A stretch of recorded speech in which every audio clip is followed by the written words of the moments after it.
Puissé-je avoir la sérénité d'accepter les choses que je ne peux pas changer, le courage de changer les choses que je peux, et la sagesse d'en faire la différence. Marc Aurèle.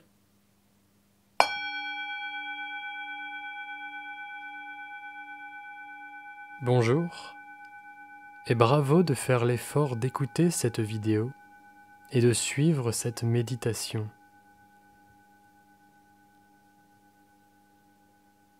Si nous sommes ici, c'est certainement parce que nous éprouvons des difficultés à nous défaire de notre consommation d'alcool.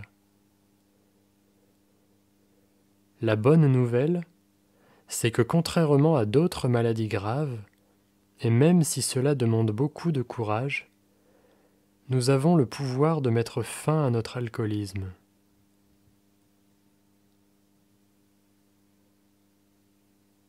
Si nous sommes actuellement alcoolodépendants et que nous souhaitons arrêter de consommer, il serait en premier lieu préférable de consulter un médecin qui saura nous aiguiller vers une institution spécialisée au sein de laquelle nous pourrons suivre une période de sevrage.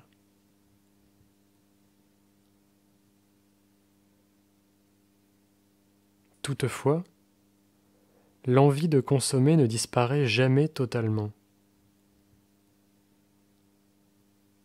C'est pourquoi cette méditation va tenter de nous aider à repousser nos tentations en nous guidant sur la voie de l'abstinence.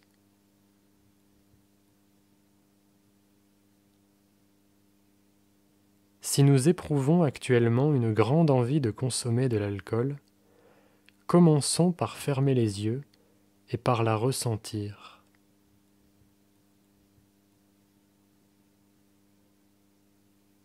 Offrons-lui toute la place qu'elle demande. Accordons-lui toute notre attention. N'essayons pas de la repousser.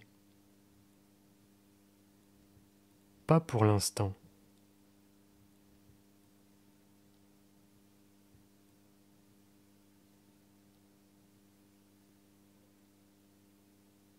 La tentation est grande, et si nous nous écoutions, nous serions déjà probablement en train de boire de l'alcool. Mais pas maintenant. Pour l'heure, il s'agit juste de ressentir cette envie.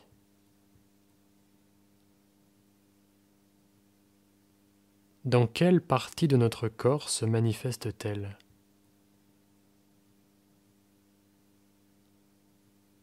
Dans notre ventre, qui se noue ?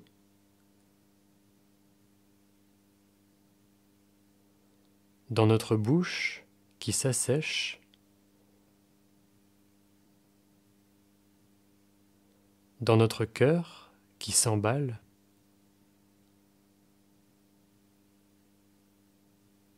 Ok, la tentation est là, et nous en sommes pleinement conscients.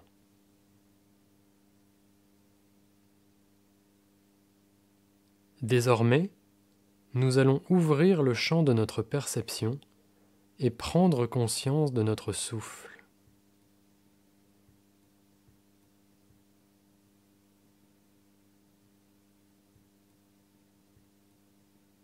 Petit à petit, laissons notre respiration prendre de plus en plus de place.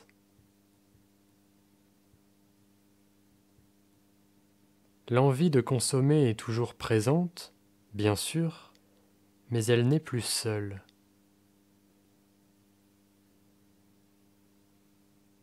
Il y a la tentation et il y a notre respiration.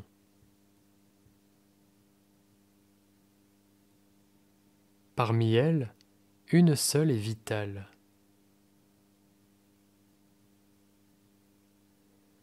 L'autre n'est qu'une envie ponctuelle, dont nous n'avons pas besoin pour nous maintenir en vie.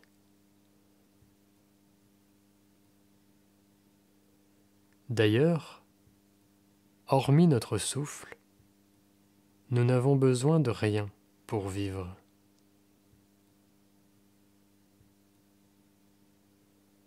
Si nous le souhaitons, nous pouvons nous répéter cette phrase à plusieurs reprises en prenant bien conscience de tout ce qu'elle implique. Je n'ai besoin de rien. Je n'ai besoin de rien.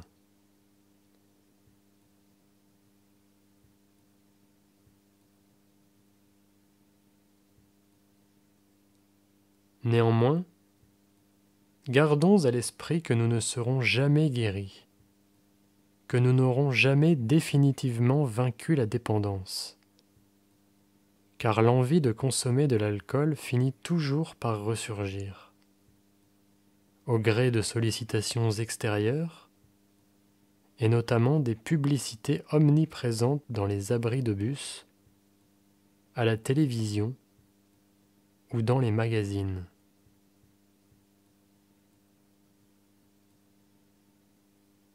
En outre, les soirées entre amis, les anniversaires et les mariages sont autant de rassemblements dans lesquels l'alcool coule à flot et où il est très compliqué de ne pas boire un verre.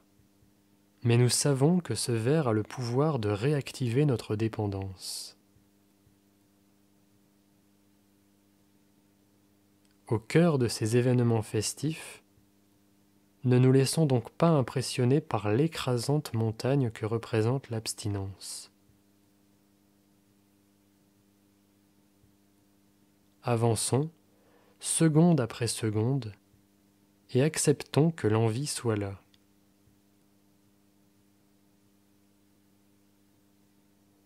On ne peut pas lutter contre le fait que la tentation soit présente, mais on peut s'en détacher.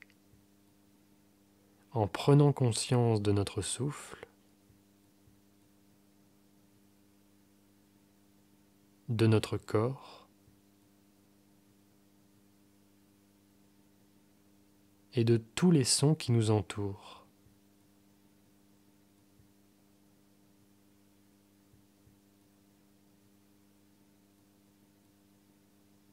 Le désir sera toujours là, mais il ne sera plus au centre de notre attention, et il nous fera donc moins souffrir.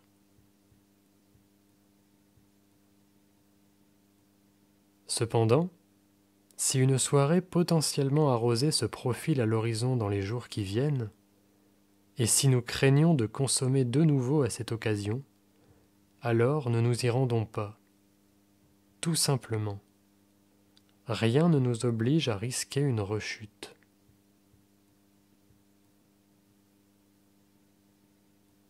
S'il s'agit d'un événement organisé par notre famille ou nos amis, essayons de leur expliquer notre situation.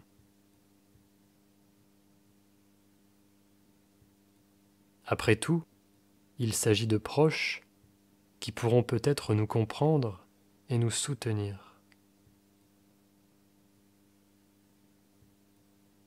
Avec le temps, nous réussirons, sans doute, à nous retrouver entourés de gens qui boivent de l'alcool et qui nous encouragent même à les imiter, sans pour autant ressentir une envie irrépressible de consommer.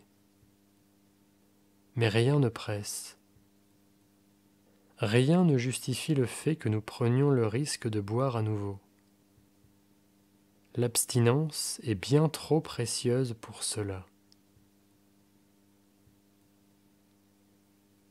Par ailleurs, il nous faut pardonner aux personnes qui boivent de l'alcool sous nos yeux, ou qui nous poussent à consommer, car la plupart du temps, elles ne se rendent tout simplement pas compte du mal qu'elles nous font.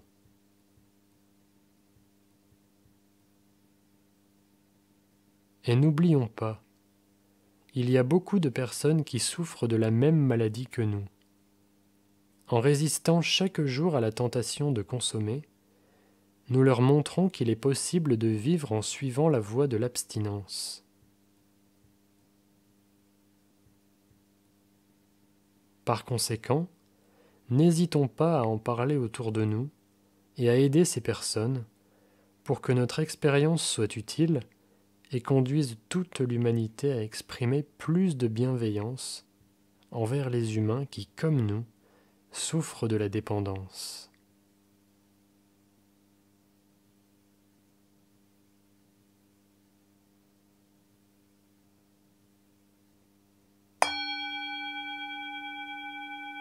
La raison d'être ultime de la méditation est de se transformer soi-même pour mieux transformer le monde.